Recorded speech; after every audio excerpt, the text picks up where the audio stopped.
કઈ બોલતો કેમ નથી બા? કંઈક તો બોલ. તમે કેમ આમ અનરાધાર આંસુ વહાવો છો? કંઈક કહેશો તો અમને કઈ સમજ પડશે ને. જવાબ આપ બા. એવું તો કેવું આપ તૂટી પડ્યું છે કે તું છાનું રહેવાનું નામ જ નથી લેતો. ગોરા, મને કોઈએ કીધું કે તું રાજમહેલમાં ગયો હતો. હું થયું છે બા? તને મહારાજે કઈ કીધું?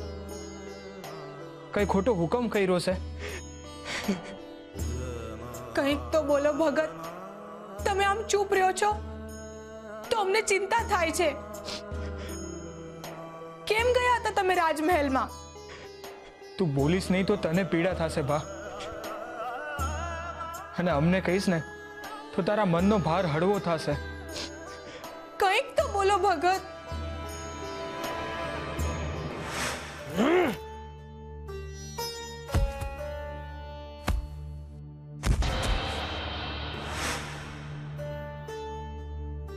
શ્રી હરિ, અટાણે હું હરિના નામ સિવાય બીજું કાંઈ નથી બોલવાનો.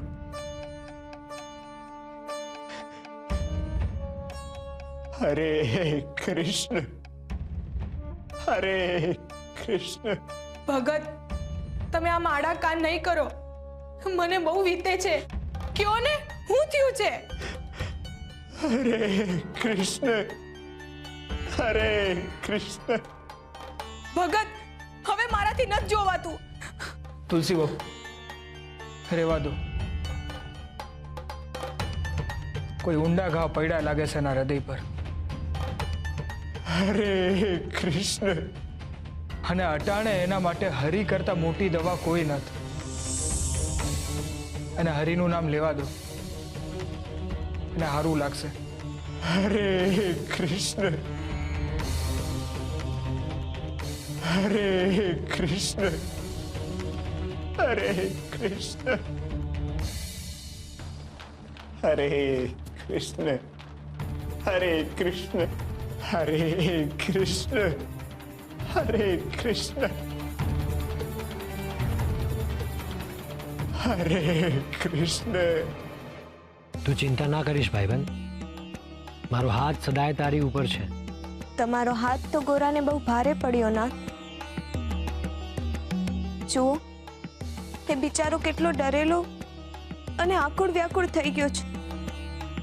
મેં તો તમને એને સાચે માર્ગે લાવવા કહ્યું હતું, પરંતુ તમે તો એના જીવનના માર્ગમાં વાવાઝોડું જ લાવી દીધું. કેવી દયનીય સ્થિતિ થઈ ગઈ છે એની બિચારાની. મને તો દયા આવે છે ગોરા પર. મારા ભક્તો ક્યારે દયાને પાત્ર નથી હોતા રૂકમણી. લાચારી અને દયા તો એમની નજીક પણ નથી જઈ શકતા. પરંતુ નાથ, ગોરાના જીવનમાં આવેલો ઝંઝાવત હવે શું ફેર લાવશે? આ ઝંઝાવાત નથી રૂકમણી, આ તો સામાન્ય પવનની લહેરખી હતી. ગોરાના જીવનમાં વાવાઝોડું તો હવે આવશે. તો હવે શું થવાનું છે નાથ? જે ભાગ્યમાં લખ્યું છે એ જ થશે ને ભાઈબંધ. પરંતુ હું સદાય એની સાથે છું. પણ નાથ, કહો તો ખરા કે એવું તો શું થવાનું છે ગોરાના જીવનમાં કે જેને તમે વાવાઝોડા સાથે સરખાવો છો?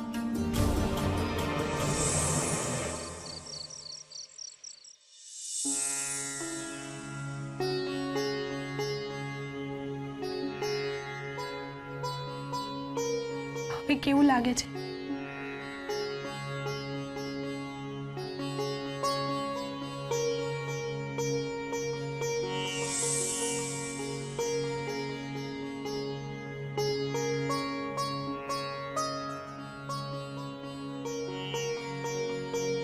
ગોરાથી ભૂલ થઈ છે તુલસીઓ. એના પગ નીચે બાળક આવી ગયો કઈ નાનો અપરાધ નથી, પણ તમારા અબોલા એને પીડા આપી જ રહ્યા છે. તમારા તરફથી મળતી પીડા એના હૃદયને છૂંદી જ રહી છે તુલસીઓ. જો હવે ગોરા વધારે એકલો રહ્યો તો ધીરે ધીરે એની એકલતા અપરાધ ભાવમાં બદલાઈ જશે. એ પીડાને સહન નહીં કરી શકે તુલસીઓ, અને બની શકે છે કે સદાયના માટે હરિભક્તિમાં ડૂબી જશે. એટલે તમારે એને માફી આપવાની શરૂઆત કરવી જ પડશે. ભગત, શું થયું તું? હવે તો કંઈક કહો.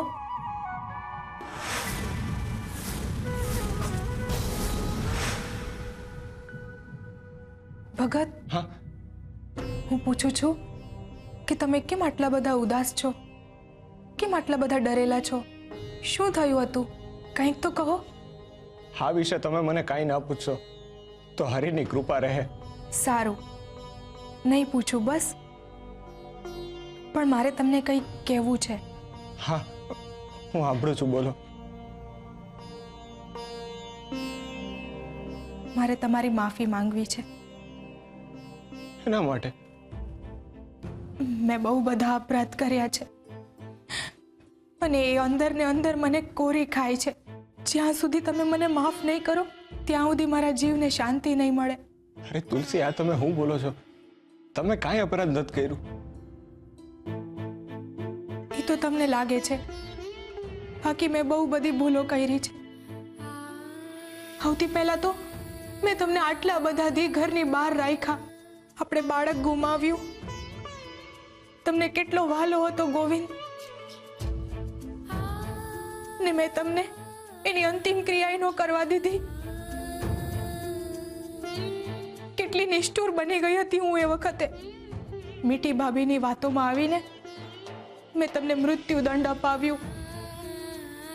તમારી શ્રદ્ધાને લીધે આજે તમને હરિએ બચાવી લીધા. નહીતર તમે